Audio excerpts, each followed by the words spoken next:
Hello, I'm Reverend Kenny Callahan, the pastor of Metropolitan Community Church of Richmond. This coming Sunday, we continue our sermon series on words that we hear a lot around MCC Richmond. The word that we'll be considering this Sunday is prayer.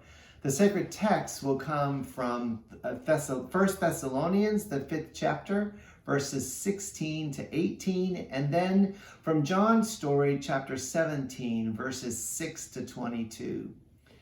Have you asked yourself this question? What in the world is prayer?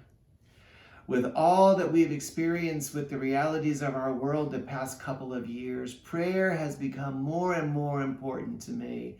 Just not in my own life, but as I think about the challenges and the opportunities facing people everywhere, especially people of faith. People often ask me, how should they pray? And they ask me questions like, is it okay if I pray this way or that way? Or does God really care about what I have to say at all? Or is it wrong to ask God for prayer requests or to do things for me or my friends or those that I care about? Is there a right or wrong way to speak to God? Or should you sit and kneel and fold your legs when you're talking to God? Or what is the proper way to address God? Is it okay to say a prayer that you memorized as a child and just be done with it? My response to all of these kinds of questions is this: there is no right or wrong way to pray. The important thing is that you simply spend time praying. To be completely honest, I also have questions about prayer.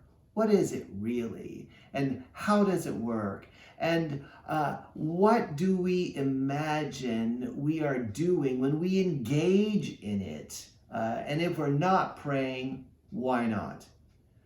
In my ministry, I've come to realize that we don't have to understand prayer to do it. But I would like to understand it better, wouldn't you? I believe that prayer has more to do about relationship than it does about the outcomes of any of the things that we request of God. We pray because it is an important way to remain in relationship, close relationship with God. Just like we pour out our hearts over a problem or concern with a friend, a partner, or a spouse, or a family member, not expecting that they would be able to change the situation or to even do something about it. But it really helps to have someone to talk to, someone to share your heart, someone to open up and express your concerns with, and someone to tell you that it's going to be okay. Because as we share openly and honestly, knowing that we've been heard, the relationship grows stronger. It becomes more trusting and more loving, more transparent and more intimate and more important in our lives. This has been my experience over the years and continues to be my current reality. This is why I believe that prayer is relationship. A loving and transforming relationship with the divine. What do you wonder about prayer? What are your questions about prayer? And what have you experienced?